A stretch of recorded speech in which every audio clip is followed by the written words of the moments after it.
Welcome back in for our last session on prayer.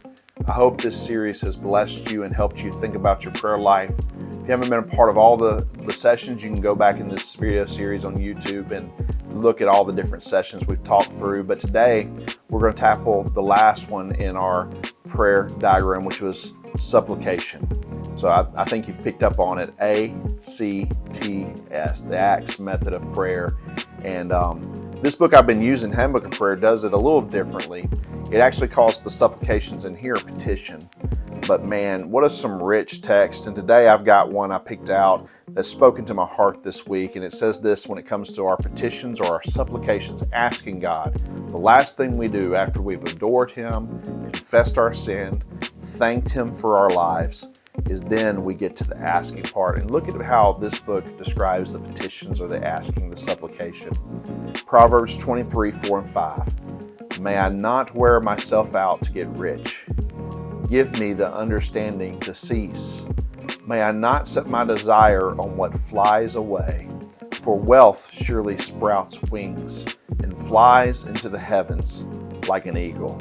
And then it asks us to think through, when it comes to our personal concerns, the spiritual warfare around us, the world, our flesh, what the devil does, growth in our character, personal disciplines and physical health and strength, our activities for the day ahead, and then special concerns. You see, it has us focusing on things that are deeper than just our jobs and our money. And sometimes we need to pray for provision. I don't think this book or I would ever tell you not to pray for provision.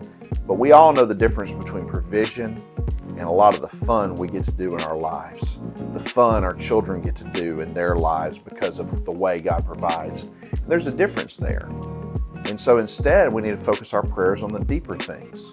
When it comes to ourselves, remembering that there's spiritual warfare, focusing our day on the mission of God, not just the to-do list, making sure that we think about our health wholeheartedly, even physical health. I love that that's in there, asking God to help us in our physical health, special things that are going on in a season.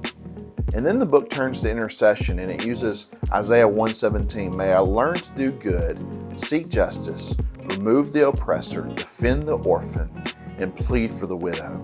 And it says we need to think about world affairs, poor and the hungry, the oppressed and the persecuted, those in authority, peace among nations, current events and concerns.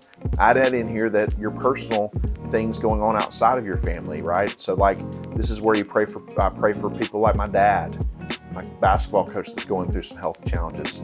After we take care of the personal, then we move toward those things around us and ultimately our world.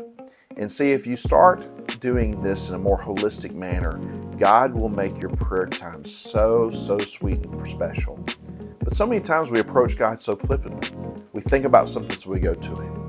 We have a specific thing that hits us, so we pray about it, rather than keeping a journal of things that we need to keep before the throne. Because there's some things in life that don't happen instantly. And if you're like me, man, I forget things all the time.